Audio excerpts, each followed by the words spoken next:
and then it stops. So I'll do it tomorrow morning.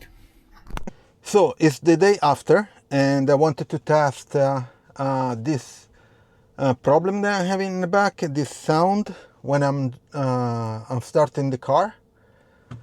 So let's do it. Hopefully I can record the audio. I mean, hopefully it catch the audio. So this guy parked right behind me.